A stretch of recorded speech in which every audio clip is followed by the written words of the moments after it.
ఉన్నా. ఎన్నెన్నో సందర్భాల్లో నాకు అనిపిస్తుంది, పొద్దున్నే లేచినప్పుడు ఆ ఈనాడు పేపర్లో ఏం జరుగుతూ ఉందని ఒకసారి చూస్తా. ఎందుకంటే మనల్ని తిట్టే వాళ్ళను కూడా మనం వినాలి, చూడాలి. కాబట్టి చూసిన తర్వాత ఛీ ఇదొక పేపరా అని చెప్పి రోజు పక్కన పడేయాల్సిన పరిస్థితి లేకపోతా ఉంది.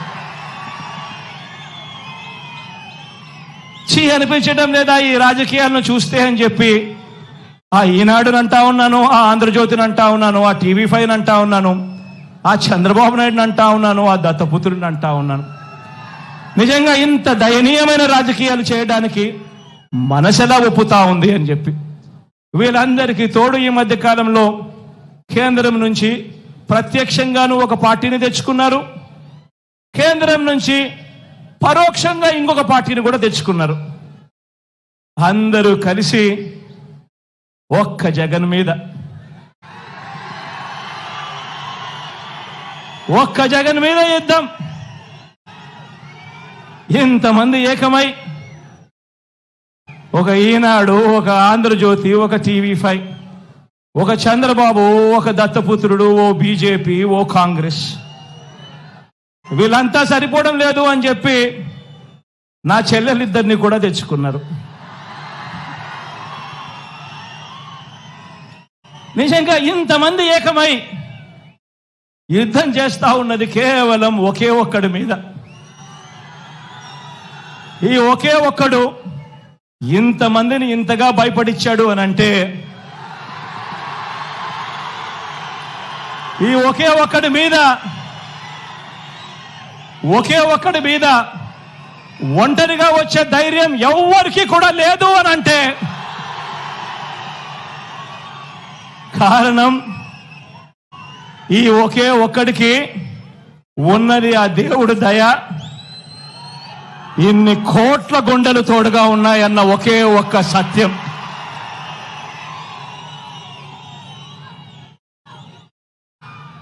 ఈ 75 ఏళ్ల బాబునే చూడండి, తన మేనిఫెస్టోలో ఇచ్చిన వాగ్దానాలు. బాబుకు అధికారం దక్కిన వెంటనే మేనిఫెస్టో అన్నది ఎక్కడ ఉంటుంది అంటే వెతుక్కోవాలి.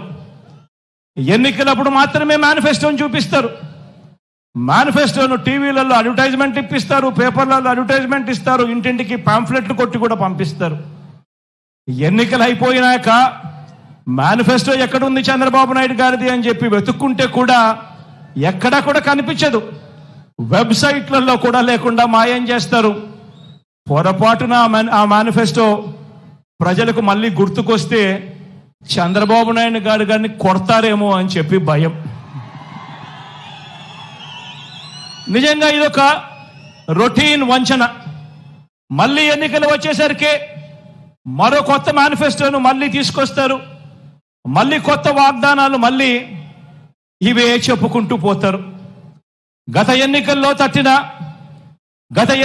తిట్టిన పార్టీలతోనే ఏమాత్రం సిగ్గు లేకుండా, గత ఎన్నికల్లో తిట్టిన పార్టీలతోనే మళ్ళీ ఏమాత్రం సిగ్గు లేకుండా, గతంలో ఉన్న ఇష్యూస్ అదే మాదిరిగా ఉన్నా కూడా మళ్ళీ వచ్చే ఎన్నికలు వచ్చేసరికి మళ్ళీ జత కడతారు.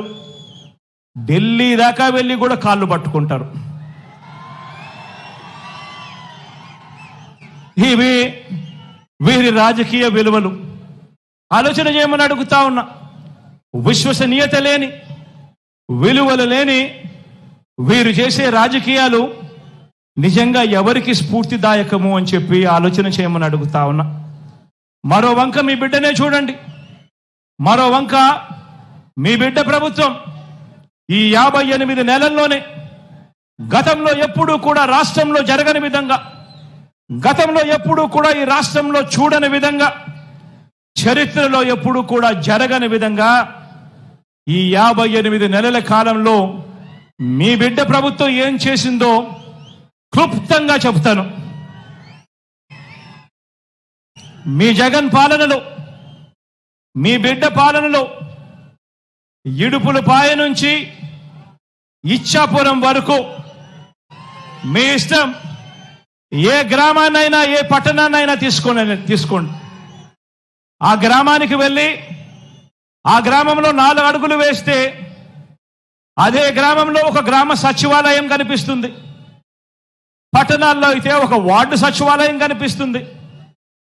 ఎవరు పెట్టారో సచివాలయం అని చెప్పి ఎవరిని అడిగినా కూడా గుర్తుకొచ్చేది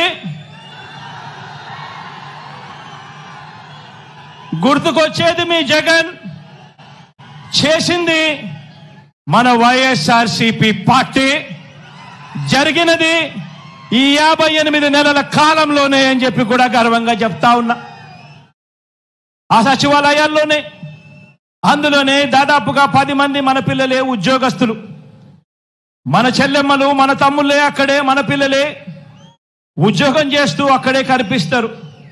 ఆ సచివాలయానికి వెళ్ళి ఆ 10 మంది మన చిట్టి తల్లులను చిట్టి పిల్లలను చూసినప్పుడు, అక్కడ వాళ్ళు ఉద్యోగం చేస్తా ఉన్నప్పుడు గుర్తుకొచ్చేది మీ జగన్, మన వైఎస్ఆర్ కాంగ్రెస్ పార్టీ. జరిగింది ఈ 58 నెలల కాలంలోనే. 1వ తేదీ ఉదయాన్నే ఇంటి వద్దకే వచ్చి తలుపు తట్టి చిక్కటి చిరునవ్వుతో, గతంలో ఎప్పుడు జరగలా, గతంలో ఎప్పుడు చూడలా, 1వ తేదీ సెలవు దినమైనా సరే, 1వ తేదీ ఆదివారమైనా సరే, తెల్లవారక మునిపే చిక్కటి చిరునవ్వులతో మనవళ్ళు మనవరాళ్ళగా వాలంటీర్లు వచ్చి తలుపు తట్టి అవ్వ తాతలకు, వితంతు అక్క చెల్లెమ్మలకు, వికలాంగులకు, ఇలా ఏకంగా 66 లక్షల మంది కుటుంబాలకు అందించే 3000 పెన్షన్ అంటే గుర్తుకొచ్చేది